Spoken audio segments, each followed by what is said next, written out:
There once was a place enchanting your darkest desires. There once was a road that crossed all your tranquility. A fight for true love, a fall for timeless lust, secrets of the labyrinth, destroyed bonds at the glance in a mirror. Hearts closed, thorns in prison, a spirit hardened. Rise up, warrior, confess your truth. Join us inside Black Garden.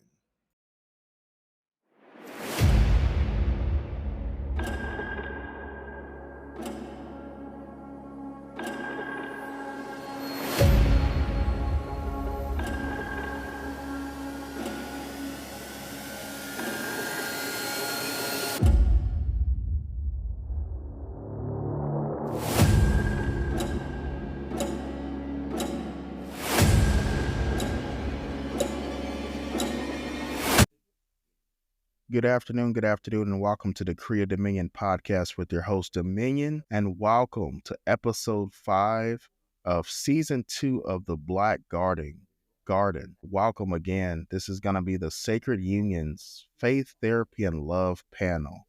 I'm so excited to bring you 3 special women as a part of the Korea Dominion community on this wonderful panel to enlighten everyone on different unionated ideologies and experiences from their personal life journeys. And so, with that being said, we'll go ahead and introduce our 3 guests. And so, Lilac, go ahead and tell the audience a little bit about who you are. Sure. Hey, everybody, and blessings to you. My name is Lilac Kalandra. I am a minister. I am a marriage and family therapist, and I'm a mindfulness life coach. Tons of hats, but they all intersect with each other. And I have made a commitment and a vow to help people back to the road of healing and wholeness and finding the best versions of themselves. And that's all in the midst of relationships and self-discovery and self-love and all that. So I'm excited to be on this panel where we delve into these topics that really affect our communities because we all need to be the best versions of ourselves. And so I want to help with that. So I'm grateful to be here, and I thank you for having me. Thank you. I'm Keisha Williams. I am a marriage and family therapist as well. Also, I'm a relationship coach. I've been having alternatives in therapy serving the areas of Texas and Washington State. I've been doing it for the last 3 years. I've been a therapist way longer than that, over a decade. So, yeah, my heart and passion right now, not just my heart and passion, but my calling is to really serve couples in the greater family union, right? I'm just really breaking some generational curses and being intentional to get us back to what God intended. Awesome. All right. Well, I'm Globe and I'm just a girl. I am a mother, a burlesque performer, as well as a podcaster. I am happily married, which is why I'm on this panel. I love to journal and I love to help people find their inner voices through creativity and intentional alone time. Awesome. And again, so grateful to have all 3 of you on this wonderful platform as well as panel. And so as I start off with every episode of the Black Garden, I hope everyone listening and viewing here today, I want everyone to, self-reflect and look in the mirror, on your own life.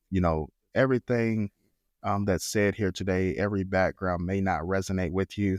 For those of you that are listening that are single and maybe have never even, dated someone with the idea of marriage, this episode's for you. For those of you that are elders and happily married for decades, this is for you. For those of you newly married, this is for you. And those of you are in relationships aspiring to get married, this is also for you. And so, as I say with the Black Garden, make sure you have your peroxide, your Neosporin, and your Band-Aids, because once we go inside the Black Garden, I don't want anybody to get severely injured or hurt. So make sure you have your first aid supplies with you. And as always, take one thing that resonates with you and apply it daily to your life to decree the dominion of your mind and reveal the true light that shines. And so, with that being said, first question I have for you, wonderful ladies, is in your opinion, what does a successful relationship slash marriage look like? Yeah, such a good question, and it's so multi-layered because it looks different for everybody. I think with the rise of social media and we're always scrolling on Facebook, TikTok, Instagram, we compare ourselves to everybody else's relationship. I think that a relationship has to be first a recipe. It's a recipe and you put different ingredients in it, but it has to be your ingredients for your relationship. I think every relationship should have a great communication style. I think that every relationship should have a high level of patience and grace and understanding. And I think that every relationship should allow for whoever's in it to flourish and grow, that you should always be striving to be the best version of yourself, to be the best person that you can be. I think there should be a lot of support in that recipe, right? See yourself in a mixing bowl, just adding ingredients in. I think there should be a lot of support there. I think there should be just a lot of openness and that you should be committed in a partnership, right, with who you're with. At times we do compare ourselves and we look, and that's where we run into some issues because what works for one household or one relationship doesn't necessarily work for everyone else. So your recipe is your recipe, that you can maybe have an example and you can maybe say, oh, this might work, but your recipe is your recipe in your relationship, that whoever you're with, you two come together and you write out your recipe and you make sure you have the right measurements, and it's trial and error, that you're making sure that you're trying it. Because, when you're learning how to bake or cook, everything doesn't turn out all wonderful all the time. Some things aren't good. So you're trying certain recipes out and you're doing what makes you guys happy. It's important to stay focused on you and yourself and what you want to do in your relationship and not so much comparing yourself to other people, because that's where we run into the error. You want to be in your relationship, you have to know what works for you. And I think that's what makes the great recipe, for a great relationship. I love the way you said that because that was actually the first time I heard of, the recipe. And for those of you that watch Gordon Ramsay, you don't want, him running into the kitchen saying, what Come are you on. doing? And so a lot of times, in relationships, we always say comparison is the thief of joy, right? Mm. And so Yes. when we're looking at social media, whether it's monetary things like the houses, the cars, or whether it's the physical attraction slash affection that is displayed constantly on social media, we oftentimes look at, why doesn't my, significant other hold me like that or kiss me like that? Or, why don't we have the big house and the nice cars? And, or, wow, he bought his girl a Gucci bag, why don't I have a Gucci bag? And like I said, comparison is the thief of joy. And I love what you said with that recipe of, focusing on the best version of yourself and Mm-hmm. focusing on your relationship in your household. Because again, back to the Gordon Ramsay and cooking, what goes in your recipe, might not go in somebody else's. And so when we often look at social media and try to replicate, a lot of times when we're looking on social media, we don't know the ingredients nor the measurements for Mm. that recipe. And so I love that you broke it down in that analogy, because a lot of times we actually have to, you know, take a step back and focus on what we can do for our relationship and for what we can also do to support our significant other as well. Sorry, I just wanted to say too, I'm so sorry that when we look on social media, the ingredients usually aren't real, that they're fake ingredients, that the ingredients it's a facade. And so we're trying to use ingredients that aren't even edible. So I just thought of that when you said that. We're looking on social media, we're looking on Instagram, and we're trying to pick up these ingredients that really aren't real, that they're snapshots and they're fake. And that's why our things aren't working out. So we have to make sure we're using real ingredients in our real relationships. Quote unquote, stop using that imitation vanilla. Use the real vanilla extract when you bake it. Vanilla bean. Yeah. Use the Yeah, the pure social. imitation crab. Yep. Pure. So I love that. I love it. Awesome. Awesome. What a great definition.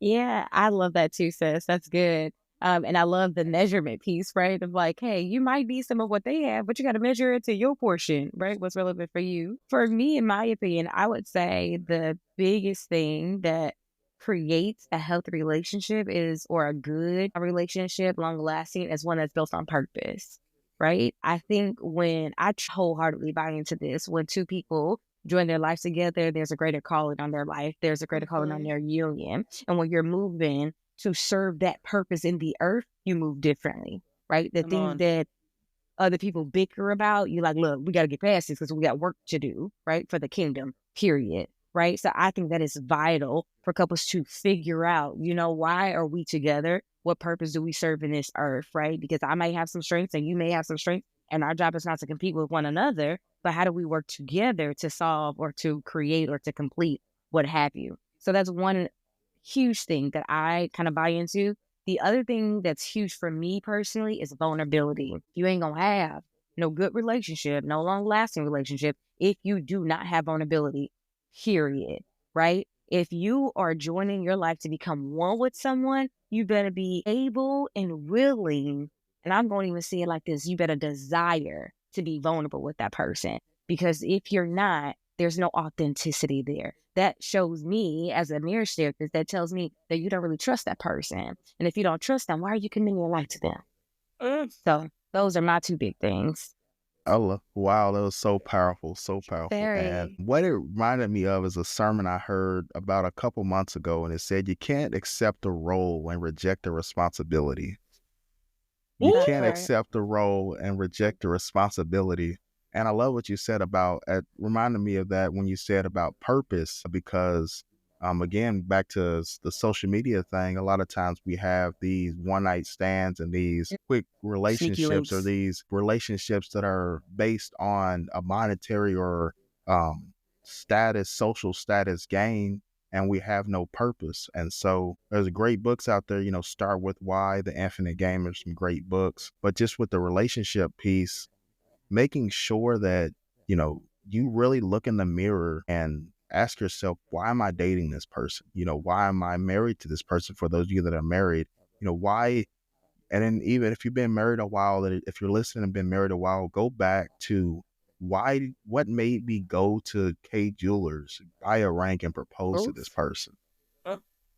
And if you can't, if you can't think of that, if you don't have no idea, and it also has to be, what we've been saying all episode, has to be for your relationship, not your parents' relationship, because they wanted you to marry that person, not because you got pregnant and didn't want to have a baby out of wedlock and had to get married, or not because, felt like in your mind that was the only person that I deserved to love and deserved to be with.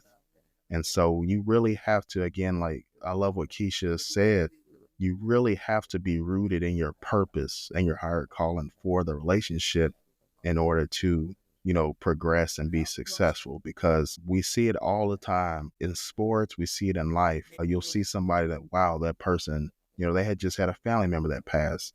Wow, that person, they got in a, their sister got in a car wreck the other day, and you're like, how does this person keep going? How does this couple, how do they keep pursuing? Wow, they just, the lights were cut off last month and they figured out a way to feed the kids. And you kind of look at them, and sometimes we get envious of people's strength, and we get envious of the unity and the bond of other couples during that comparison, like I said earlier. And we look at like, well, I thought that would break them, but they're going stronger than before before the house flooded. And we really have to realize that the reason for that is because they're rooted in that purpose, for that higher calling, for, like I said, that kingdom calling. And once you're rooted in your purpose, then there's nothing, minuscule on earth that can stand in your way. And so I love that you said that. Well, the professionals, just dropped the mic on us. But my humble understanding of what is a healthy relationship is just a few things. I would say a commitment to competent collaboration. So you have to know how to work with people. Compatibility.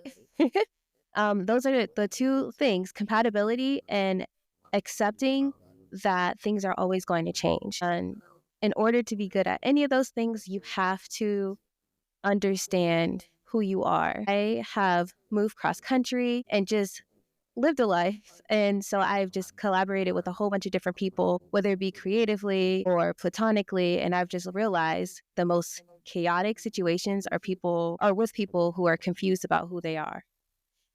But when you know who you are, it makes the collaboration well because you know your strengths. You know how you can best support someone and what you can handle, and you're able to communicate that. And that's what I've learned with my husband. We come from two different backgrounds, completely two different backgrounds. And what makes us work so well and makes people think we agree on everything when we don't is that we know who we are. And we have, like you said, mentioned earlier, Keisha, is that purpose and that commitment. We know what our values are, and that's what we connect. We know what we want our lives to look like and how who we are as individuals supports what we want collectively for our family, our tribe, and ourselves. Wow, 3 straight mic drops. Wow. Yeah. Like I said, we're just gonna start dropping mics. Yep. And I love everything you said there. And I really want to hit on that real quick about the confusion because, again, like I started the episode with, is, take one thing that resonates with you and that you can apply daily to your life. And just going back on, being confused, what is your why? What is your why? Not necessarily just the relationship why, but, why do you continue to live every day? God woke you up in the morning, what makes you continue to go? Because again, God gave us free will, and, what you do with that will is up to you. And so why are you here? Essentially, those are some of the questions you have to ask for yourself, you know, and what can you bring, or what are you bringing to the relationship that can help you become, like Lilac said earlier, the best version of yourself? What helps that cake rise when it's in the oven? Yeah. What helps that pie evenly bake and not get burnt crust? Mm-hmm. A lot of us, we're in relationships that, the crust is burning and, nobody even knows that it's in the oven. And so I love what you said with that, you know, being committed to who you are helps you develop those relationships. And, specifically speaking, we were talking about, those romantic relationships, but in your platonic relationships as well, your work relationships, your colleagues, your business partners, if you have a common goal, if you're in your purpose, like Keisha was saying, and you're writing that recipe, if you have that recipe for that perfect business plan, or maybe you're looking to start a restaurant or start a nonprofit, once you have that recipe and once you're rooted in that purpose, and like Globe said, once you know who you are, then like I said earlier, there's nothing on earth that can stop you from fulfilling the destiny that you want to fulfill. And so I love those. Those are 3 straight mic drops, 3 great opinions on successful relationships. And it leads me, I just love podcasting because, it just naturally, like I said, when you're in your purpose and your calling, it just naturally led me to the next question. And so those of you on that are listening, we're going to talk about, Black love and loving oneself. And, all 3 of you said some great things. I know Keisha said, not comparing each other, not trying to, go to battle with each other. And a lot of things with relationship is that 50-50 question. It's who's supposed to pay all the bills? Is the man supposed to just provide and be quiet? And those are some great questions that we kind of look on social media. And so the next question I have for the panel here today is, how, as people of color and as humans in general, trying to become the best version of ourselves, how do you believe that we begin to build that unity with each other, that union? Uh, it's tough. I believe that Black love has been so attacked in our communities. I believe it's been attacked everywhere that we look, but it really starts with us. It really starts with me recognizing that I am nothing without the Black man and that the Black man is nothing without me. And that if we are to come together in a relationship, and if the goal is to have children, and if the goal is to be together, and if the goal is to live out a life of purpose, I love that you said that, Keisha, that if we're living out a life of purpose, that there has to be some introspection inside of me, that I have to understand that everything I do needs to be respectful, right? That I cannot go on a man bashing journey and want to be with a husband and have a good relationship, that I cannot speak negatively. I cannot put certain things in the atmosphere. Now we're talking about affirmations, and we talk about acoustic intelligence, and what we say matters, and that our words shape our world, right? So if I'm saying all Black men cheat, and if I'm repeating that, and I'm a Black woman, so I can only use the Black community. If I'm saying all Black men cheat and all Black men are trash, and I keep saying that, and I hang around people who say that, and that is in my echo chamber, and that's all I hear, then it's no accident, it's no coincidence, it's no mistake that I'm going to have issues with Black, and I'm going to have issues with romantic relationships or even friendships, because I do believe that people of the opposite sex can be in friendships with each other. I need to hear from my male friends, because I'm stubborn. I'm from the North. I can be tough. I need to hear a certain way. I know that about me. So it's me. I don't have to look at anyone else. It's me. And it's me. And I need to look inside. I need to see how I am causing some type of disruption in the communication bridge. It's a bridge that's been burned. It's a bridge that's been destroyed. That if we're talking about finding that love, and we're talking about finding that unity in that community, that I know that I have to watch what I say, I have to watch who I hang around, I have to watch my mindset. And I cannot see the Black man as my enemy. I cannot. And I cannot have it both ways. I cannot say I want to be in a fruitful, purpose-filled, God-centered relationship, but in my mind, the Black man is the enemy. I cannot have it both ways. And so there's a contradiction, and there's a certain level of responsibility and accountability that I have to take. I cannot blame anybody else. I have to say I'm taking responsibility for my words, my actions, and how I view a person that I want to be in a relationship with. And if a lot of people do that, I see a lot of posts, and I see a lot of bashing on both sides, and I see a lot of hurt people who only hurt people. And I see a lot of people who maybe have not taken the time to really wait for a good relationship. I don't want to step on anyone's toes, but if the shoe fits, you got to put it on. That if I am not taking the time to wait for a good relationship, and I'm just being with anybody, then I say, oh, all men are bad, or all people are bad, because I haven't taken the time. I jumped into a relationship I shouldn't have been in. So yes, it's going to taint my view and my vision of things. But if I wait on the Lord, if I allow him to direct me and to steer me with who I should be with, I'll spare myself a lot of heartache, and I won't be doing on a male bashing campaign. I won't be having people get on board with me, and we won't be speaking and cursing ourselves. I'll pause and land my plane there, because we speak a lot over ourselves, and we tell ourselves a lot of things, and we create and shape our worlds, and then we're mad at the world that we shape. So I say all that to say, I have to be very cautious of how I think, how I see the Black man that I claim that I want to be in a relationship with. And I have to be very cautious of the words that I speak, and the mindset and the people I hang around. And is it aligning? Because a lot of our thoughts and our actions don't align. I want a healthy relationship, but I'm speaking negatively about the people I want to be in a relationship with. It's the math isn't mathing. So that's something that you have to correlate within yourself. Well, I love what you said that, because I always say on the podcast, everything ends and begins with you. Yeah. Everything ends and begins with you. And again, you just keep dropping mic drops. Listen. And I love that you said that, because I know those of you that are listening and viewing were like, oh, here she goes. She about to go on a whole rant about Black men.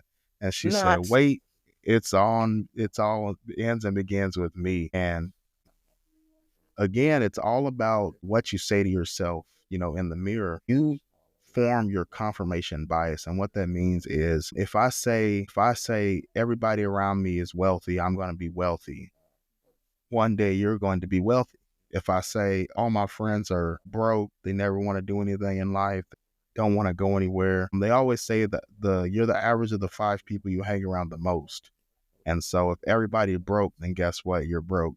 So I'm sorry if I burst any bubble for the viewers or listener, but I guess if you're listening, you just found out that you're broke. So I'm sorry if I had to break it to you. And so again, going back to what Lilac said, it's, surrounding yourself with safe people and people that are aligned. Going back to the first question, that purpose, align yourself with people that are aligned with your purpose.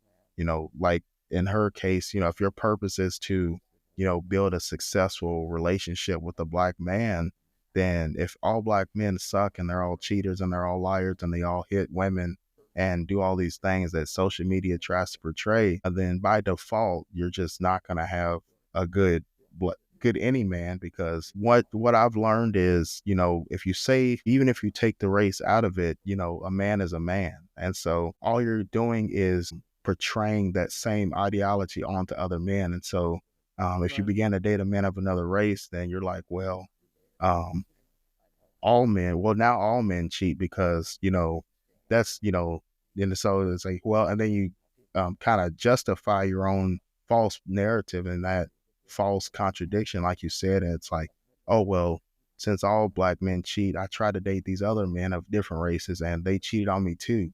And what you did is you created that spirit of rejection and that spirit of cheating, and Exactly. you implemented it into your own life. And so, like you said, you have to be careful with those evil spirits that you manifest, because again, if you manifest a lying and cheating spirit, then that's all you attract. And so it doesn't matter Black, white, Hispanic, purple, pink, unicorn, it could be the greatest man in the world that just, shook your hand or, introduced himself. But again, if your spirit is attached with nothing but he's gonna lie and cheat on me anyway, then you're never gonna be in that relationship. So I love that you said that. Yeah, and I love this starting in with yourself, right? Because I would start there also, right? When we're talking about how do you achieve unity, right? And you mentioned like specifically with like Black love and in that context, you have to be able to love yourself. And I think what culture, what society kind of perpetuates is us looking outside to find that self-worth. And that's the wrong way. That's the wrong direction. It's so important for us to remember whose we are, to identify who we are, right? Even going back to what has been said thus far, when you were talking, Globe, you had mentioned earlier about that understanding yourself. Like, we have to understand that, like, I'm not my own, right? Like, even when we talk about purpose, I wasn't just created for me. We were literally created by love. How can I say that? Because I believe that God created all men, and scripture tells us that God is love. So you were created by love. So when you understand who you are, I'm love, right? Let that be your core, and then you begin to build your identity around that. I personally believe that one of the reasons why people become abusive in relationships, whether we're talking romantically or otherwise, I believe that's a reflection of self. I think there's something inside of you that you cannot tolerate well, and you inflict it on other people. So again, going back to the idea of starting with you, know who you are, and to discover that, first identify whose you are. You're created by love. And I think it's also so important when we think about unity on a broader level. That comes from the Greek word koinonia, which means fellowship. Like, you have to know how to do life with people. And we're not talking about a segmented way, right? Like, sometimes we try to do life with people by having pity on people. They're like, oh, well, it's just, you saw this person, just give them a few bucks or get them a meal. Like, no, you have to really learn how to bear others' burdens. And like, that's how you lean into unity, when you stop being so self-centered and caught up of, how do I just step on the next person to get ahead with that dog eat dog world mentality? Like, no, like, we have to break that stuff down, because that's what, again, the outside external world has shaped and molded us to think and live the way that it shaped and molded us to live. But that's not how, like, that was not God's original idea, right? When we think about the Garden of Eden, there was no doggy dog, right? It was not supposed to be this like tearing down. So we have to learn how to love well, how to speak life into people, right? In order to see people's value, and then you partner with them through that fellowship. I think that gets us back to unity. Well, I love everything you said there, because again, that created from love. Because like you said, we all know the scripture, God is love. And I love that analogy you said about the abusive partners, because the main frame, like we've been saying, is it all ends and begins with you. And I want to elaborate on that, just from personal experience as well. It all starts from youth, right? It all starts from parents. And so we begin to emulate what we see, as we grow up. And so if you didn't like your parents, or maybe you were abused by your parents, then you have to go inside of yourself and say, hey, you know, that situation, that feeling that I felt, I never want to feel that again. And so again, that's how you begin to love. And you have to realize that, hey, I love myself enough not to want to feel that again. And so once I love myself not to feel that again, and understand that, again, show people grace. I always say show people grace, because once you understand that, it's like, hey, you know, whether it's your dad, your mom, whoever that person is that, abused you or inflicted that punishment upon you, you have to realize that, it wasn't directed towards you, it was directed at themselves. And they did that because that's the only way they knew how to let it out of themselves. And so once you understand that, then you realize that, hey, since I'm love and I love myself, then, you know, I won't do that to somebody else, because I'm going to portray to others how I feel about myself. And so we see that at all times. We've all had that teacher that, would always yell and give pop quizzes and, was really strict. And the reason why they are strict is because they're strict on themselves. And why they're strict on themselves is because inside of them, they don't feel loved enough to, show grace. And so as people, we have to show ourselves grace first. And then once we show ourselves grace, then we can show others. We always, especially me personally, I'm always been a perfectionist. And so, sometimes in life we have pitfalls and shortcomings, and we hold ourselves to such a high standard. And then when we fall short, we beat ourselves up. And then when we beat ourselves up, we portray that onto other people. How many times have you been at work and you've, maybe you didn't get that goal or that assignment, or maybe you didn't hit that dollar quota this month, and your coworkers, they're like, you haven't been yourself this week, or you haven't, you're kind of off today, what's going on. And what you're doing is you're exuding that, that disappointment that you have in yourself, and now you're treating others around you in that light of disappointment. And so everyone's like, you're not happy, or you're not your normal self today, is because whatever feeling that you feel in yourself, you're now making those others around you feel that same feeling. And so back to Keisha's point, as being created by love, you have to get back to that creation and feel that love, because once you feel love in yourself, then everybody around you will feel that love.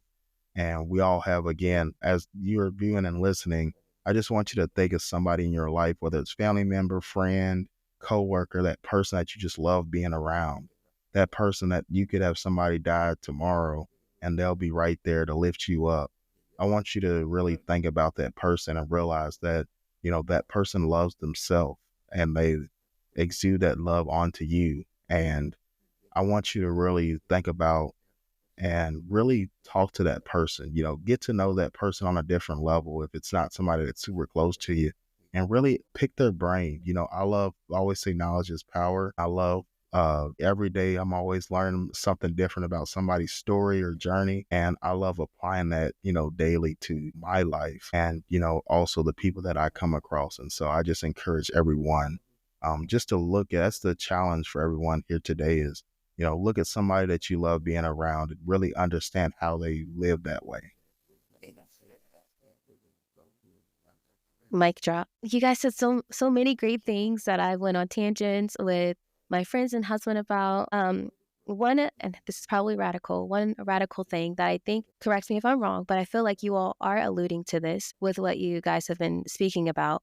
But decolonize, take the toddler approach to what you want and ask yourself why a million times to get to the root of it. Why?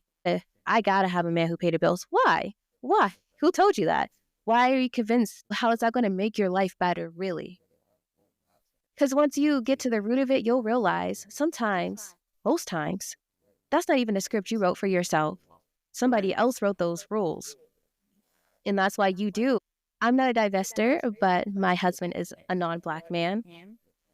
But when I tell you I've always been equal opportunity, I have. So when people talk about, oh, this is a Black man thing, I'm like, it's not. You have to, because when you are dating outside your race, you also have to navigate racism on top of that. And so people act like it's so happy. And I've seen so many women fall for the whole savior nonsense and still end up being hurt the same ways they thought were exclusive to Black men. And it's not. You need to write your own script, decolonize, turn off social media, turn off the TV, take a break from the romantic self-help books, to be honest. Come on. Because it's a scam. It's a scam. It really is. And that's all. That's really what I have to say. My podcast, we have a T-shirt called "You Are Your Closest Friend and Lover." And once you realize that internal dialogue that you have in your mind all the time is always going to be projected into how you treat people, into what you receive in the world, and how you interpret even wholesome things. Once you realize that really changes everything. But you got to sit down with yourself. And I feel with this fast-paced world, and people wanting to keep up appearances, they're not taking that time. But you got to just decolonize. Ask why. Like you're 3. Why? Why do I want that? Why do I need that? Why does it matter? Who does it matter for? How is that connected to what I want my life to look like? Wow, you said they can't read the books no more. Wow. Romeo and sorry. Juliet. Oh, no. Where far out Juliet, not Juliet. I love it. I love everything you said there. Again, like I said earlier, the books start with why and the infinite game, and what I was saying about parents, a lot of those ideologies of the colonization was given to us by, either parents or, relatives, or maybe even your best friend. A good example I like to use, I always say, does LaQuisha got a good man? Does LaQuisha got a good man? A lot of time a lot of times we have to be careful asking others advice or opinions and not taking it with a grain of salt. And we'll say, hey, LaQuisha, what do you, my man did this. What would you do? Oh, girl, if he did that, I'd leave him. He cheating on you. You need to find you another man. And then what you have to ask yourself, like Globe was saying, is why? Why is that cheating behavior? Why do I have to find another man?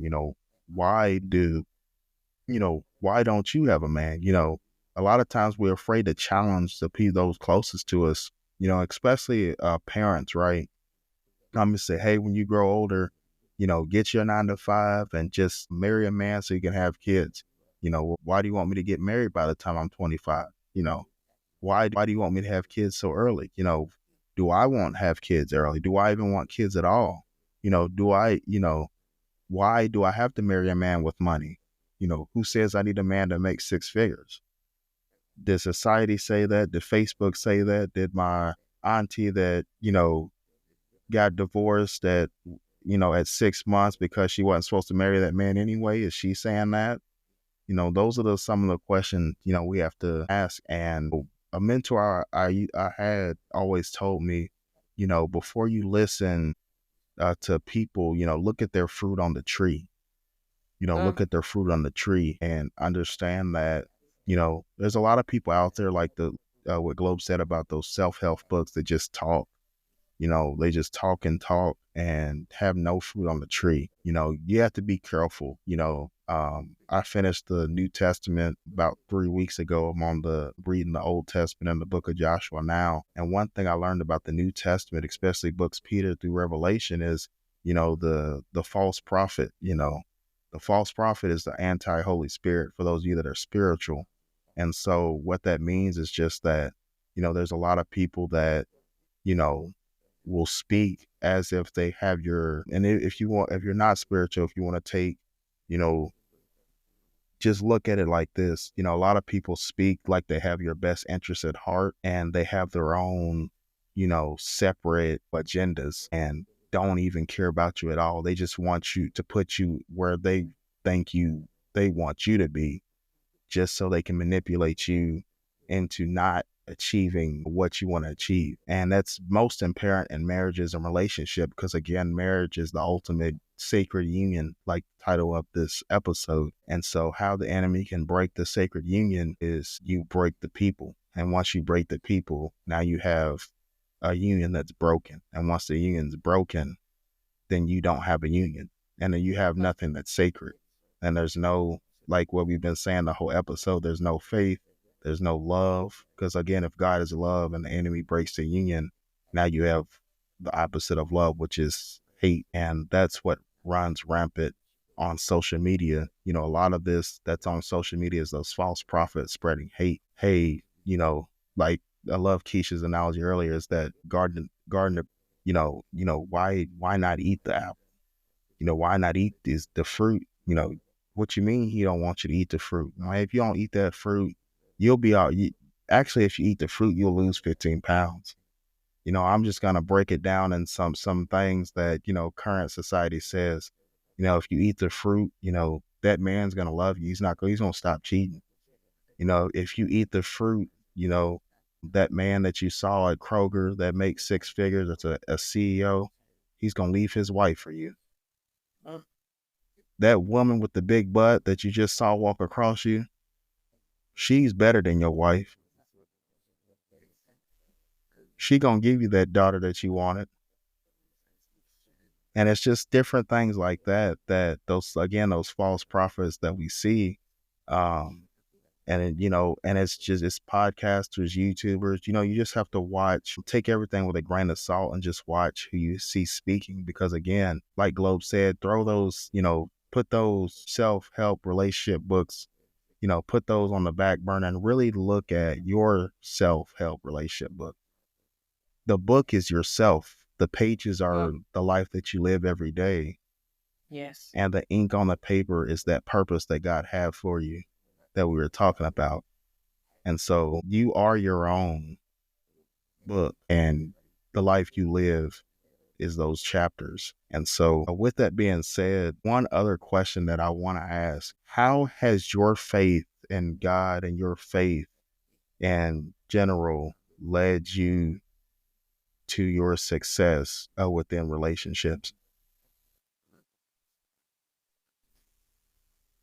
Oh, man, just when you were talking, Dominion, you know, I started thinking about discernment and our real need for it. And in this day and age, in this time, discernment isn't choosing between right and wrong.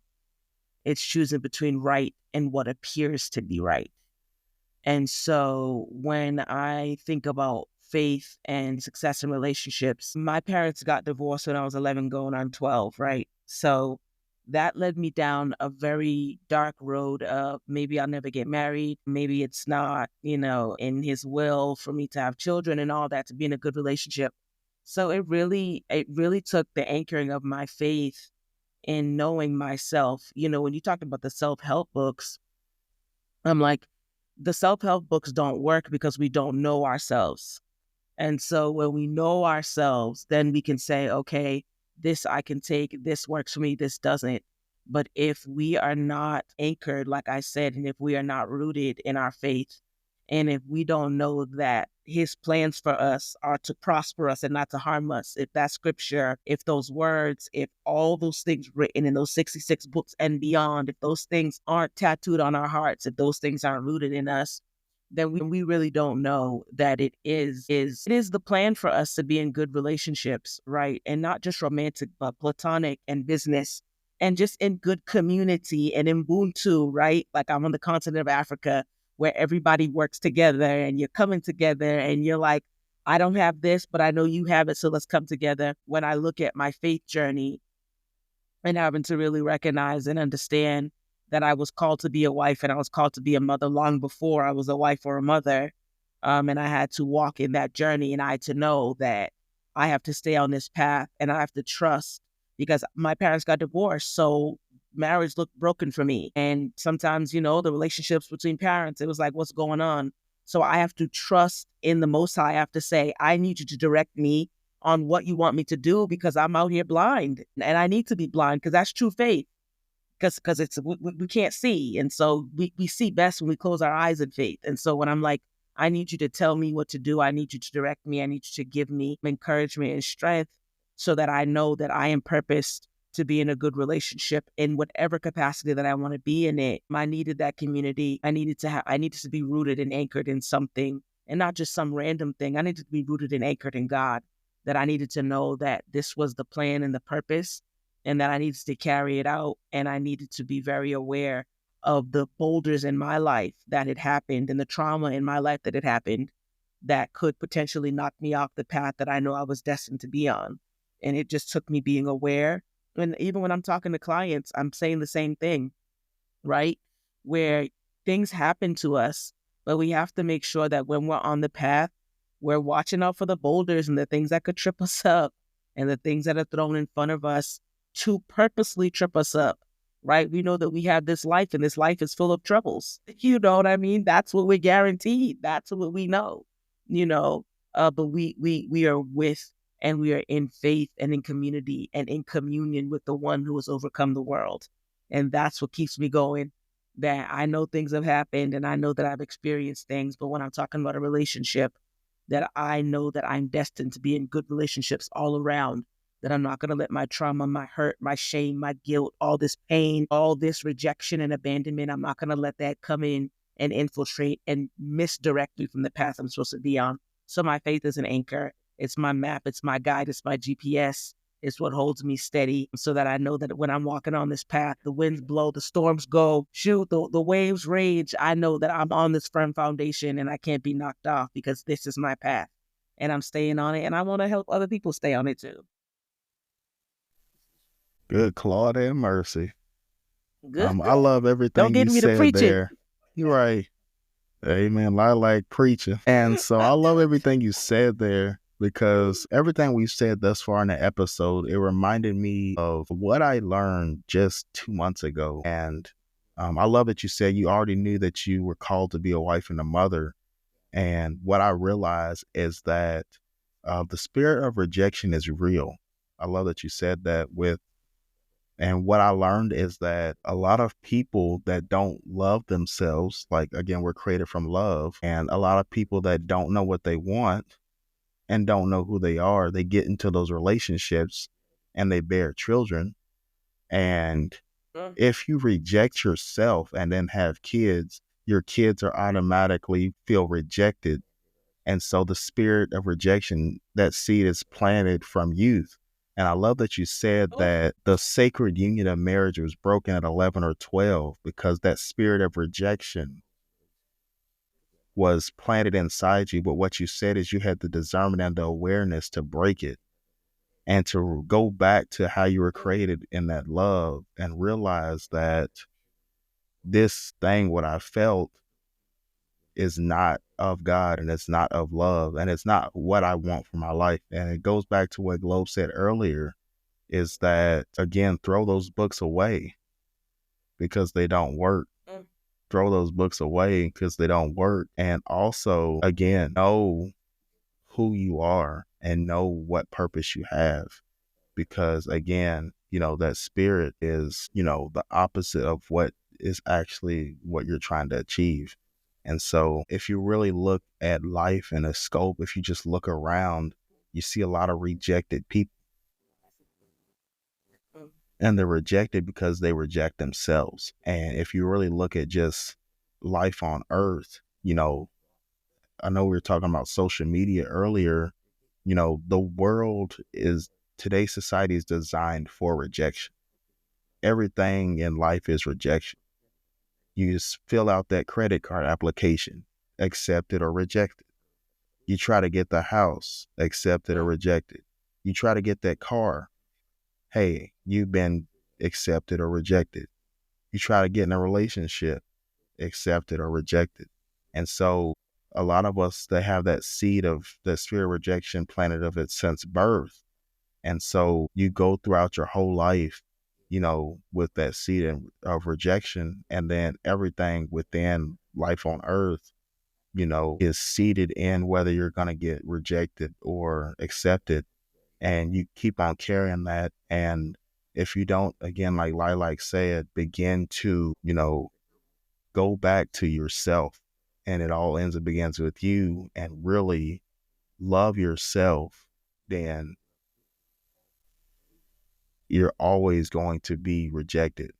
And it goes back to what Keisha said with purpose. Once you have the purpose combined with that faith, and like Globe said, combined with, hey, I know who I am and I know what I want for my life, and my husband knows what I want for my life, then nothing, that rejection doesn't stop you, because you're serving that higher calling, and you already know your purpose, and you already know, like Lilac said, you're going to go through those different seasons of rejection.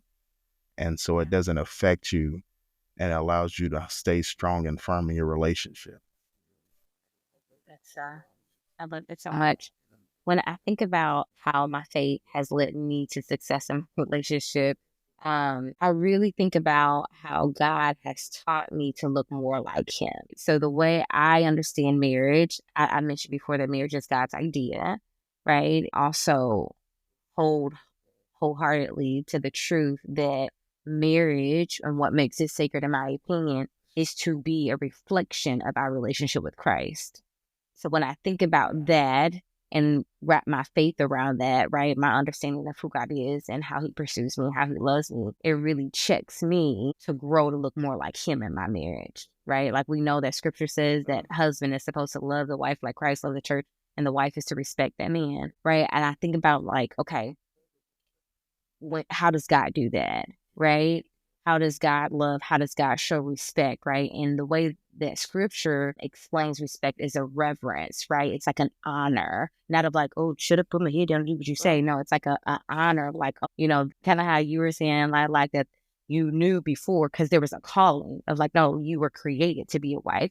So that reverence is like, no, there's purpose on you. There's a calling on you to stand in such authority that this is where Eve messed up, right? Like, she got out of order, right? If she would have let that man walk in his purpose, and she would have brought back to him what God had already ordained, then we probably wouldn't be, damned to sin as we are, right? So when I think, how has my faith served me in my relationship, it's really challenged me to look more like Christ. So even what you were saying, Globe, like, it challenges me to be a better version of myself, not necessarily just for Him, but for my Creator, right? Like, I am called to be quick to forgive.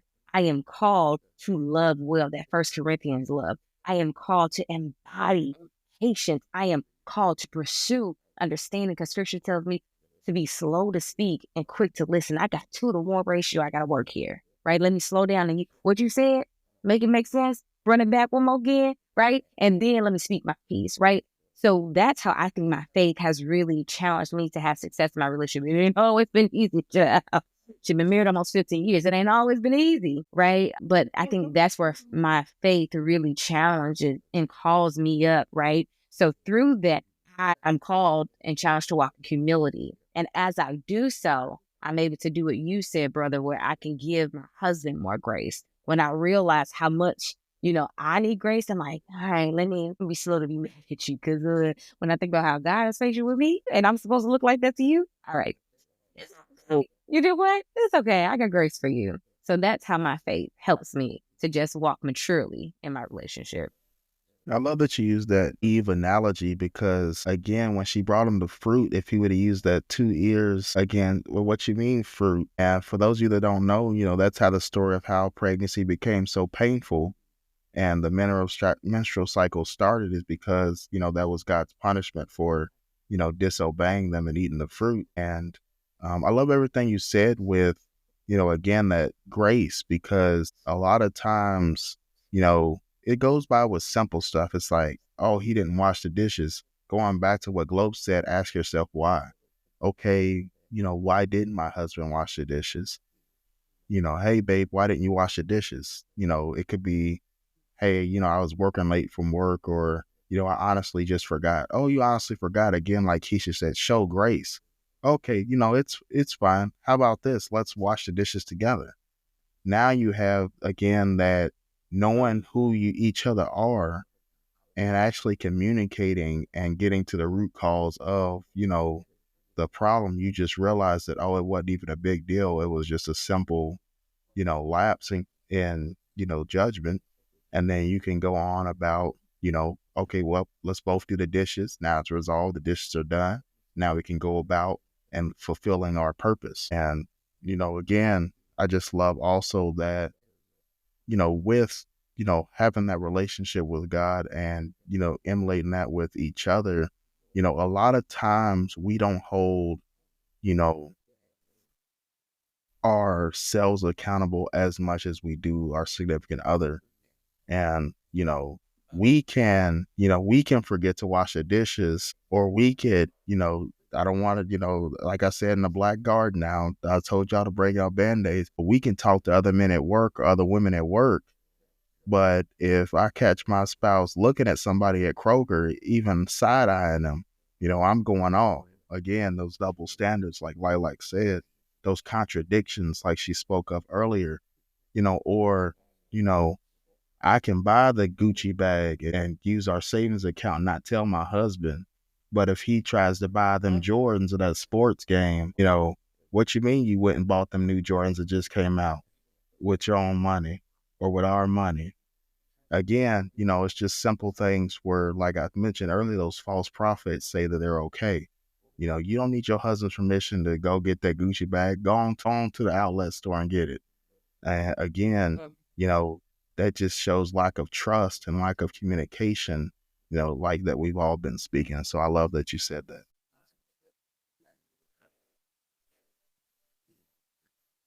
All right. So, spoiler, I am not a religious per se, but I do have a very, very strong belief in God. And like what you said earlier resonated with me a lot about how you knew you were called to be something, but because of your lineage and what you believe your legacy of your family was, that you kind of rejected it. I knew I was born to encourage, empower, important to people. I knew that.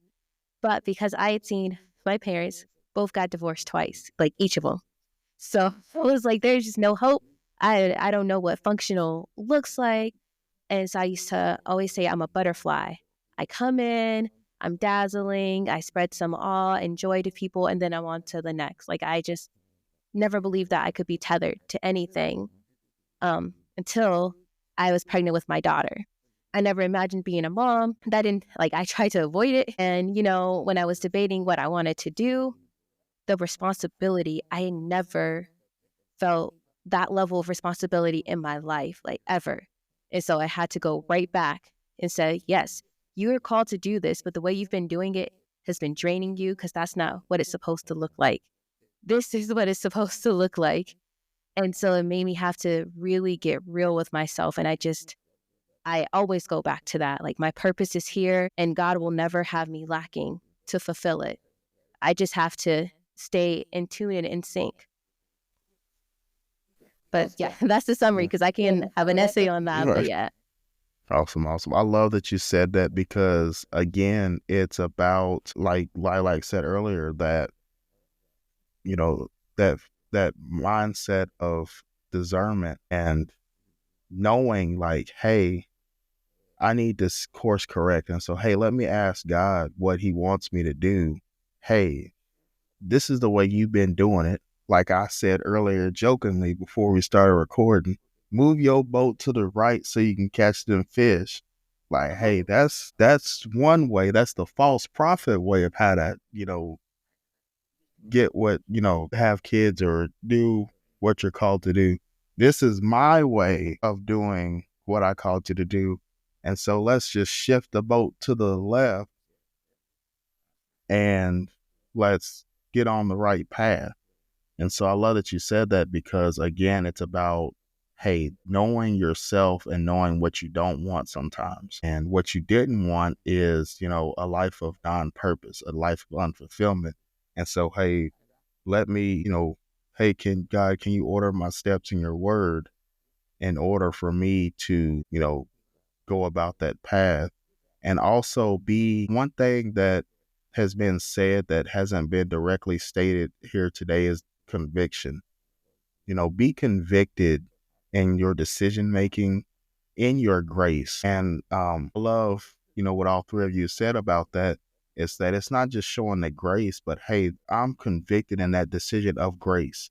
A lot of times those false prophets, like I said, they'll say, hey, hold it over his head or keep mentioning it.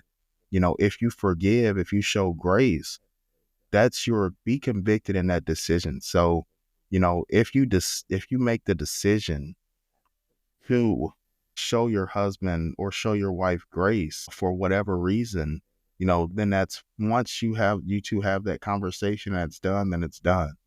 Hey, we washed the dishes. I'm not going 2 months later. Remember that time you forgot to wash the dishes? It's done. And again, make sure that, you don't accept the role and reject the responsibility of being a spouse. Because a lot of times the false prophet says, just take the title. Just take the title. Post on Facebook, I'm married. Post the wedding. Look, we got 200 people at the wedding. We got an open bar. We got hors d'oeuvres. We got caviar. We got lobster. We got steak. Look at my dress. I spent $10,000 on this dress. Look at his suit. Look at the best man he has that he don't even talk to since high school. And this is our wedding. Look at the car that we're driving. Look at the house that, he bought. He just got a bonus at work. Look at the ring he bought me. This is a custom diamond ring fitted to my finger only. Again, the false prophet says, look at all the materialistic things. But what you have to look at is, like Globe said earlier, be a 3-year-old. Why am I here? Why are we married? Why did he buy this expensive ring? Why did we need 200 people at this wedding? Why did I have to have the $10,000 dress that was custom fitted from Italy? Again, ask yourself why. And back to Keisha's point earlier again, what purpose does this serve? Is there a purpose to have a custom diamond ring that's only fitted to your finger? Back to Lilac, did you discern this before you made this decision to get married and create this sacred union with this person? Those are all questions and things that we have to think about before we make decisions, to spend a life with each other. And so I love that we've discussed that. And so the next question I have is on therapy. I know through this episode, we talked about finding oneself and being convicted and having grace and being wary of those false prophets. But, in your all's life journey, again, the chapters that we've written throughout your all's lives, how we begin, not only as individuals, but as a community, to be therapeutic and heal and get on that path of fulfilling our own purpose and our own journey? I'm hearing everybody share and chime in, and my heart is open and my mind is free and my spirit is lifted. And I'm like, yeah, this is great. Right. So a lot of people have a stigma of therapists, right? You honestly sometimes feel like you have to be crazy to go see a therapist, but I always say this because I'm a therapist with a therapist. He's an amazing Nigerian man that I love so much. And we have formed a great relationship, right? Because I believe that if you're helping people, that you need to be helped too. And I think that's the perspective that I want to give, that we as a people, as a culture, as a community, we're so nurturing. Women, men, we're all so giving, so helpful. And then we pour out of our own portions, and then we have nothing else to give ourselves. And that doesn't mean that we need to be selfish. It means that I want to be in a space, in a community that pours into me in the same strength and the same like big river that I'm pouring into other people. That if I'm not surrounded by those who are pouring into me, then I'm going to be depleted every time. And I'm going to feel like I have a mental break always happening. So it's about courage. It's about taking the step to go see a therapist.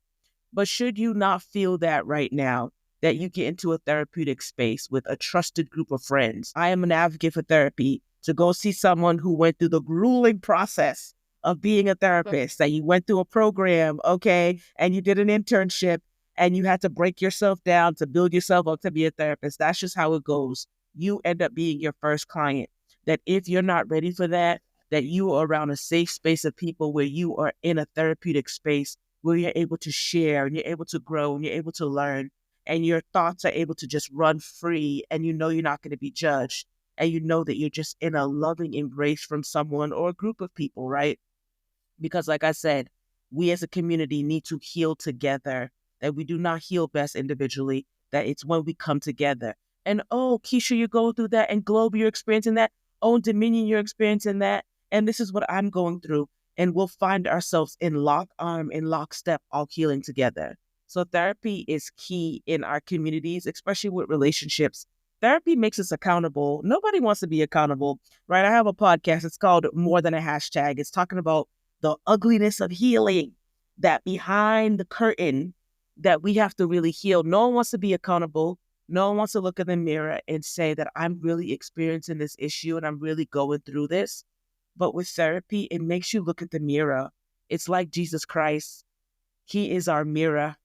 It makes us see ourselves as we do not want to see, but it's so beneficial because after the pain, after we say, oh, that's too painful for me to endure. When we go through that pain, therapy helps us to get through to the other side, that through the pain, just like the pains of birth, but then you have the baby and you're like, oh, this is the best thing of my entire life.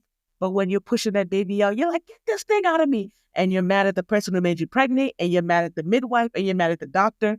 But then through the pain, you get such a blessing. So therapy can be painful and healing can be painful, but we need it to grow and we need it to exist. And I encourage everyone, if you have not built up the courage yet to actually get a professional therapist, right?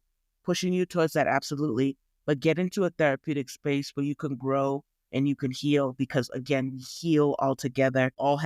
Everyone here has the ointment that I need to heal.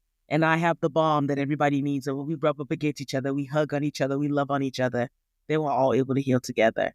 So yes, I'm advocating for therapy because I'm a therapist, but because it really works. And we need that. This is the time that we really need to heal authentically, you know? I love everything you said there. Again, just going back to that self-love and being aware that we all need healing, that self-awareness is a big key. And also knowing that, hey, reach one, teach one. It's not just about my healing, but also how can I help others heal? And going back to that word of community, a community of multiple people that are healed. Now that we're all healed as a community, we can also focus on that purpose. And now you have not just one person healed and working on purpose. Now you have 50 plus, all in alignment. Again, it's like a car with four wheels. Yes. If one tire is brand new and the other three are flat, you're going nowhere. But if all tires are brand new and in alignment, they're turned, they're, aired up, they got 40 PSI, they're all good, great traction. Now the car's traveling highways and byways. Yeah. In the purpose of doing what they're called to do. And so I love that you said that. I love it as well. And I'm going to have to echo as a therapist, I'm going to come very biased here, but I'll come through this avenue. I want to say that when you think about therapy and you become open to it, consider this approach. The main idea is from discipleship, right? I love, like that you were saying that, we are not meant to be like islands of ourselves, right? Like that's how I would have worded it at least, right? We don't thrive like that. We thrive in community. We see that from the beginning of time, right? Like we are pack people, So I think about discipleship, right? And again, what was God's idea when he created us, right? Once we sinned, ever since then, we've been, as a people, trying to get back on track of like, how do we get in direct relationship with God? Because sin is the only thing that can separate us from him, right? So I think about getting in that healing space and having a true accountability. You can have family members, parents, sisters, cousin sisters, or brothers, or, what have you. You can have friends, best friends, what have you. But there's not going to be anyone who can give you as good, in my biased opinion, of a true accountable response or an unbiased response as that of the therapist, right? Because my sole job is not to make you feel good. My sole Right. job is to help you grow. Like, you don't pay me to be your friend. You don't come to see me every week to be like, hey, friend, I just need someone to talk to. No, I'm here to help you launch forward into something, hopefully your purpose, right? Yeah.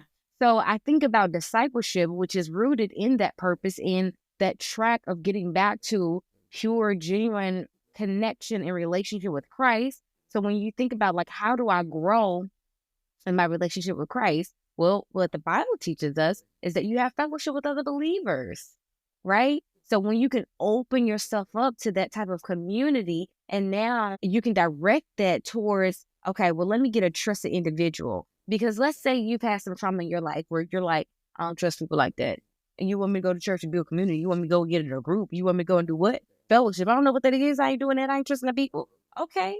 Well, if you could at least start with one person, i.e., a therapist, that, again, pushing you along in your purpose and why you were created, can give you the evidence that maybe there are trustworthy people out there. Maybe someone can have good intentions towards me. Maybe someone can impart to me to actually help me grow. Maybe your opinion is worth something. Your knowledge, your discernment is worth something. So when you can open yourself up to that, then you're more ready to be a part of the body of Christ, which is how I would have worded, Dominia, what you were saying, right? When you were talking about the four wheels on the car, right? That's being a part of the body when we are each healing and operating in our individual purpose, and we connect in the line. Now we're moving the kingdom forward, right? I can't do that as an island of myself. You know what I'm saying? Because you hear in sports, oh, we're only as strong as our weakest link. Okay, the same is true about the body. If I, in my physical body, have a broken leg, it's going to take me longer to get across that line, that finish line, right? Versus if my legs are healed and my arms are pumping and they're strong, then I'm going to move faster with more purpose and I'm going to go further. So, yeah, I think it's encouraging and helpful to consider a discipleship track, right? Where there's accountability, where there is trust, where you don't have to have the fear of judgment, but you can really just pour out yourself to somebody and allow them the privilege to pour into you. If you can kind of get along that thinking and say, okay, well, maybe therapy could get me on that route, could be my link. That could be an end of how you can see therapy differently, where you don't have to be as afraid of it. Like, therapy, I'm not supposed to do that. Like, no, it's just another form of discipleship. Yeah.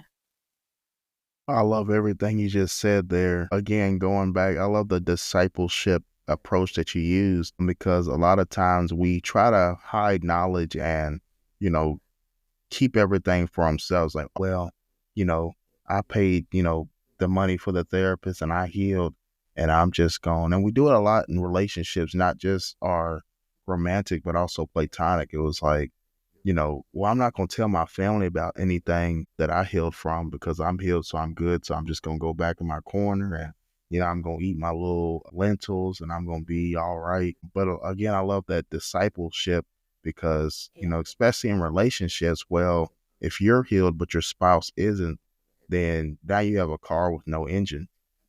Ooh. And so if there's no engine, then you literally just have a nice shiny new car. It's like going to get a car wash, but not putting any gas in your car. And so as soon as you drive through the car wash, now it's all clean, but you can't move forward. And, that's what it's like when we don't, again, have that discipleship in that community. And we think we know it all as individuals and we think we've healed by ourselves. And we're like, hey, I'm in this relationship or I'm in this marriage or, even platonically, I'm on this business partner and I'm in this leadership team at work. I'll even use back in the day when we were in school and we had those class projects. You had 4 to 6 people to a project. And what we have to realize, if one person knows it all, has the big idea, but nobody else shows up, and that one person, let's say they forget to turn in the assignment, guess what? everybody gets an F.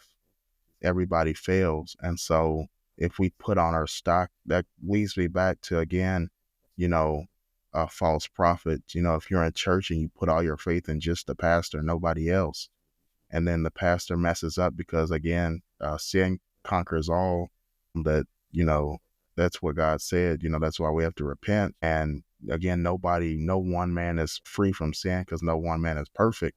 So once that pastor messes up, then everybody looks at the pastor like, how could you? Or, you know, what's going on? It's because, again, you know, you had a shiny new car, or, you know, you got one new tire, and the whole congregation is on flats, and the whole congregation, again, is broken, and again, they're rejected. And again, that sacred union is broken, which is just what the enemy wanted. But you just have, again, one shiny new tire that can't be used. And so I love everything you said there, again, with your discipleship approach, because, you know, if one person, you know, is 100%, but everybody's 99, then everybody just has to do 1% better, and we can all get to where we want to get to. Can I say one more thing that came to mind when you were talking? I also thought about, like, when you're trying to be the island of yourself, you're really dependent on your flesh, right? And that's where our sin dwells, right? Our flesh is what makes us sinful, right? And because it rebels against God and the will of God. So when I think about us, like, oh, let me just get my own, let me just do this myself, like, not even in therapy, let me just heal myself. Like, you can't trust yourself in that regard if you are just going off of your own, you know, interpretations. Like, you need Holy Spirit to give you that discernment, right? Like, that's when scripture talks about we have the mind of Christ. That's Holy Spirit, right? So I just think that's something to also be mindful of, and why therapy can be so helpful, because it gives you the outside source, hopefully someone that can give you truth and love, but that can, you know, call you up by, you know, just calling you out of, like, don't just rely on your flesh, because the enemy tempts us there. We see that again and again in scripture. So sorry to interrupt. Go ahead, Globe. No interruption here. This is a communal conversation, and I've loved everything that you guys have touched on. As a non-therapist, I just want to say that it is not all hype. Therapy is absolutely something that could benefit all of us.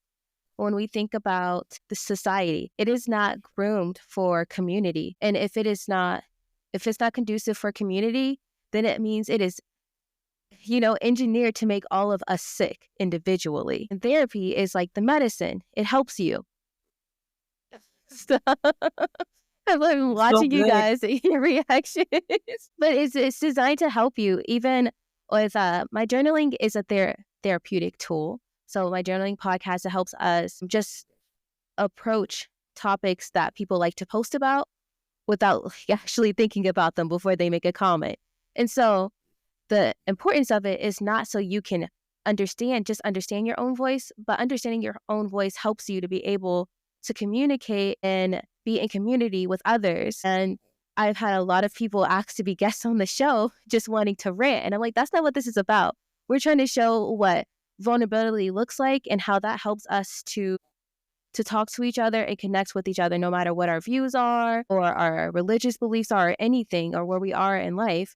Us being able to spend that alone time and get our mind right helps us to find some kind of bridge with nearly just about anybody. And so I just wanted to therapy. Everybody's like, everybody wants to be in therapy, blah, blah, blah, blah. And it's like, yeah, the society is conditioned to make people sick. Like, that just is what it is. And so you can't lie about that. And Lilac, I love that you said that you are, as a therapist, you pursue therapy, because that is one of the best tools that you'll learn, is that you should always be in self-assessment, because life is not stagnant. It is going up and down, up and down. And when you have a world that's always throwing stuff at you, new things, especially if you are pushing yourself and challenging yourself, there's going to be a new facet of yourself you explore, or a new nick or bruise that you got to work on, so that you can still come in and be your best self for the collective.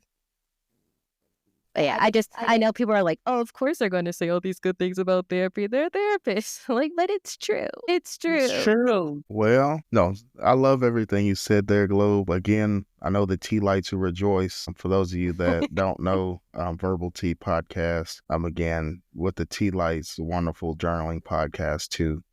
Help yourself heal through writing. And so I encourage everyone that's listening and viewing to view that podcast on various platforms and, start journaling yourself if you haven't. And so I'll just use actually a personal story of mine. I know, again, this is Black Garden, but just with the community and the therapy part, again, like I said, the flesh, you know, we get in a lot of times we get in our own way. And so I'll just tell a quick story just about weight loss. Again, as also a private chef for those of you that don't know, but, I like fried food and potatoes. And what happened was my mother, has been on a great weight loss journey and, referred me to her, weight loss doctor / therapist for weight loss. And the reason for the story is that, you need that community and you need that outside eye to help you and guide you. And so now, again, it's not just my mom, but it's also my stepdad, myself, my sister is on a health loss journey. And as well as just the people at the front desk, the doctor as well, the nurse, everybody has been very helpful. And so I literally just weighed myself after a week of starting. I've lost 12 pounds in 1 week. Healthy pounds. Have been working out every day as well. And so the purpose of the story is just, the therapy works, and sometimes you just need a fresh set of eyes to help you from destroying yourself and to help you see yourself in a different light. That's what therapy does. It's taking someone with the outside looking in to allow you to look at yourself in a higher light. And so again, for those of you that are listening and viewing, it all ends and begins with you. And so I realized with myself that, I had to surround myself with safe people that encouraged me. Hey, you can do it. You could lose weight. You could be, have the body or be who you want to be. And again, back to relationships, you can have the relationship and cultivate the relationship that you desire. You can live out through your purpose. And so sometimes your purpose, again, don't accept the role without the responsibility. Sometimes your calling and purpose needs you to, again, forever keep growing and changing. And I knew for my purpose, I had to, I had a goal of different weight loss and different things that will allow me as I continue on the journey to, fulfill my purpose and my calling at a higher level. Again, like Keisha said, now that, the legs both aren't broken, so now you're running. And so with that being said,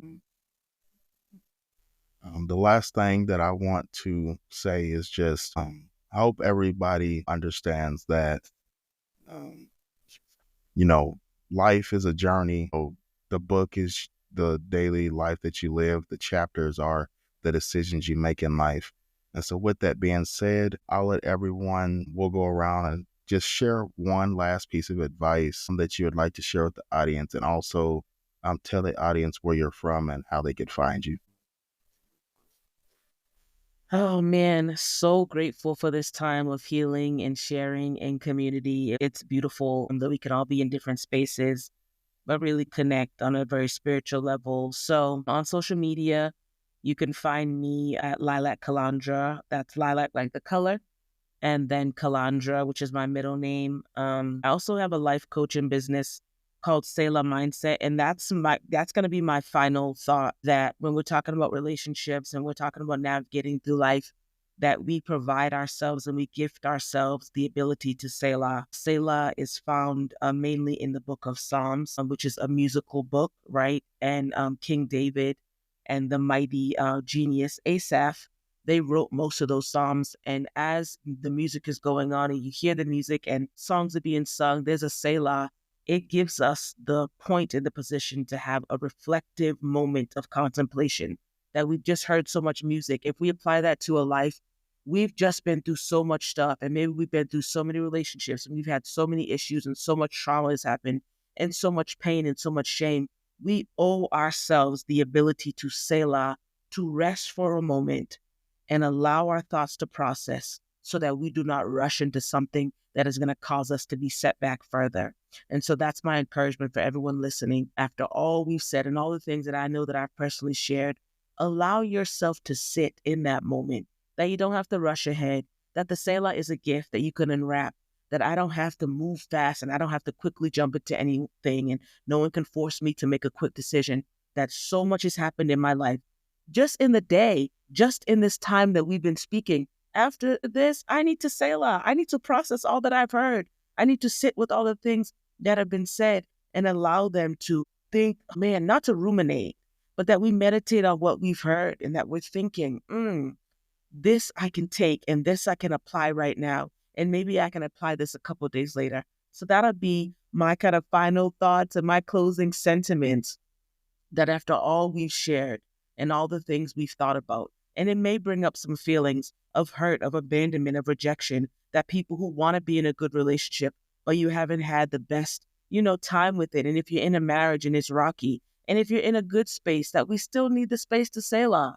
Because when we're thinking of all of these things, and we have children, and we have husbands, and we have wives, and we work, and we have entrepreneurial things that we're doing, and just life is lifing. If you're living in America, life is lifing right now. There's a lot going on. And if you're living around the world, life is lifing. And there are earthquakes in diverse places, and there are rumors of war and wars. And we see the book of Revelation unfolding before our very eyes. We need to gift ourselves the ability to sit and breathe and take a deep breath and think about everything that we've been through before we rush into something else. That's a gift we give to ourselves. And it's ultimately a gift we give to everyone else, because the best gift that we give to everyone else is how we care for ourselves. It's how we take care of ourselves and how we make sure that we're filling our portions up so that we give from our overflow and never from our portion, so that we're never depleted. And all the people that we're helping can take, and then we get filled up and we can give more again. So Selah and sit and breathe and rest so that we can have enough energy to keep going. Can I just I love all of that, sis. Okay, I'm I don't even know what I'm gonna say because I'm just say, oh, wow. So let's say, and I'm in this room. Okay, sorry, you just gotta give props to do. I love that. I love this so much. It was so beautiful. I was like, great. I remember when I first read that script, I was like, what? What's Taylor? What they about? Anyway, sorry, just tangent it. So good. I was marinating in there, good. Simmer. Okay, so good. But my last 2 cents that I would leave everyone with is I'm gonna take you back to purpose. I'm gonna take you back to getting in a quiet place and figure out, kind of like my sis Glow was saying, who are you? Your identity first and foremost comes from Christ. And if you are trying to either pursue or if you are in a sacred relationship, I challenge you, my dear brother and sister, to define or identify what is our union's purpose. What purpose do we serve in the kingdom? Because I kid you not, when you latch onto that thing, you show up differently. You fight for your relationship differently. There's power to withstand those storms differently. You can see the enemy for what he is and what he's doing. So that is my charge to everyone as you go forth, and just really thinking about this, segment of sacred union. That's what I want to live with everyone. And how you can find me are a couple ways. So my private practice name is Journey to Better Counseling Services. You can look me up at thejourneytobetter.com. You can find me on Facebook at Keisha Williams. I also host a free Facebook group that's called Marriage Lifeline, where I do weekly live trainings where I teach couples, here's some tools. I come from a Gutman method of training for couples counseling. So I apply that. I also use biblical teaching to really pour into my couples. Right now, I'm doing a series on the marriage traps from the devil against your union and how to guard against those. So that's going to be a 6 to 8 week series that I'm doing. So you can just drop Lifeline in any of my posts on Facebook and I will snatch you up and get you in that group if you want that. Or I offer, if you're like, look, I don't really want to do marriage counseling. I don't know about being in no group with other people. I do one-to-one as well as some group marriage coaching. So if you're just like, I just need some relationship coaching, even if you're not married, but you're like seriously pursuing someone or, dating someone, please come and get what you need to know so that you can get to the next stage well. Not only get to, but get through it. So that's all that I have for the people.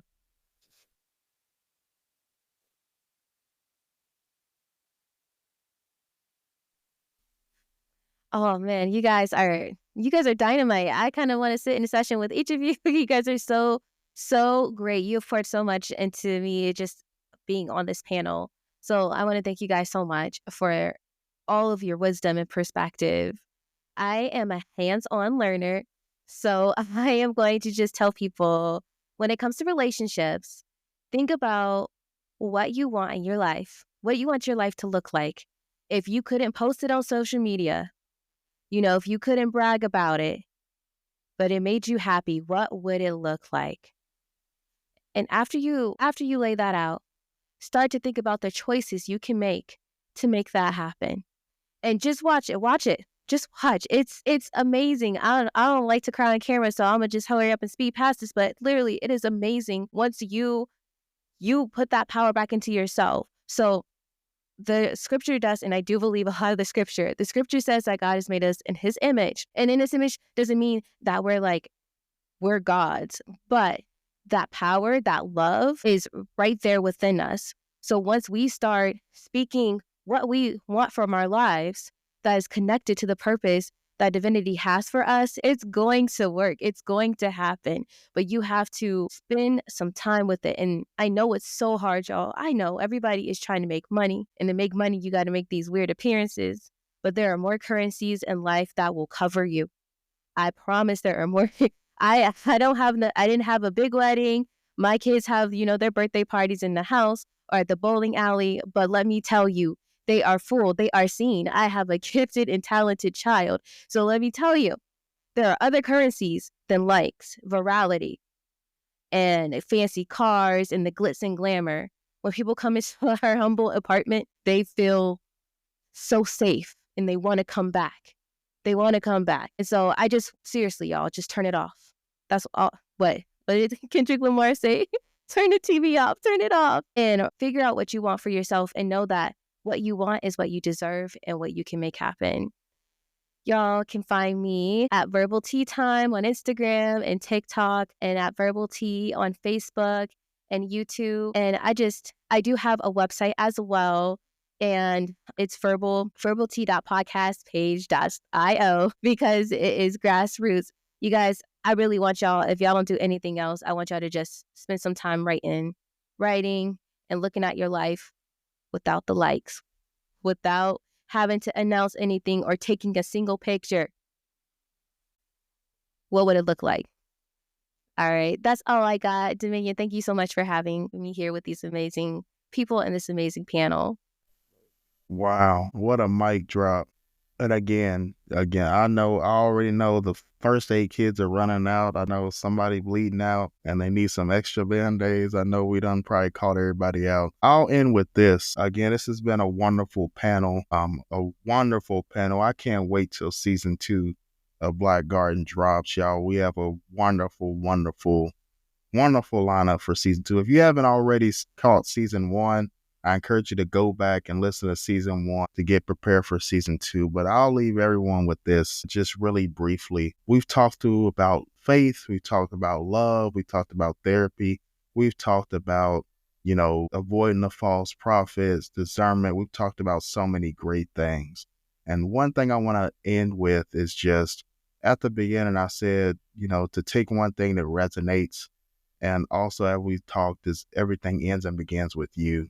And so I just want to tell everyone that through the spirit of rejection, through what society portrays and what social media tells us how to live and who we should be, we all live currently as pawns. And we've all really developed certain circumstances and situationships on a pawn-like mindset, whether it be how we post on social media, how we operate in our daily lives at work, We've all allowed the enemy and life to treat us like pawns. And what I want everyone to understand is through finding your purpose, knowing who you are, and being very content and being convicted with oneself, that one day when it's all said and done, again, whether you're religious or spiritual or not, there's a war. And again, it's against God and the adversary, and that's it. And so all I want to say is through this war that continues to rage daily, and we've all saw the planes crashing. We've seen the different things with politics. We've seen stillborn, stillbirth. We've seen kidnappings. We've seen the fires. We've seen all the good things. We've seen people be delivered. We've seen from drug addiction, from domestic violence, from different things. We've seen warriors being born and rising up against every day.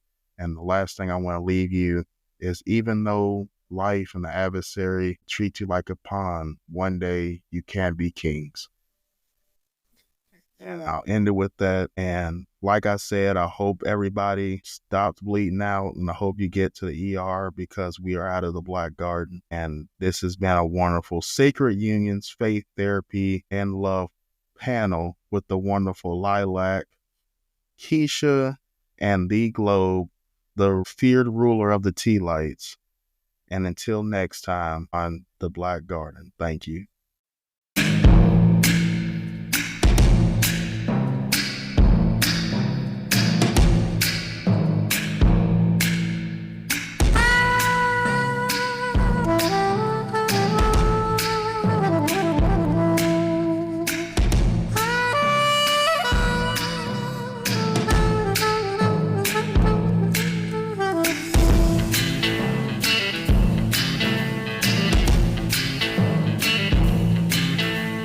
Thank you for tuning in to Decree of Dominion. I hope today's episode empowered you to reclaim your voice and walk boldly in your truth. Remember, healing is a journey, and you don't have to walk it alone. If you found value in this episode, make sure to follow us on Spotify and subscribe to our YouTube channel for more inspiring stories and conversations. Stay connected with our community on Facebook and Instagram, where we share resources, encouragement, and continue the conversation. And don't forget, your story matters. Until next time, keep declaring the dominion of the darkest parts of your mind to reveal your true light that shines. God bless you.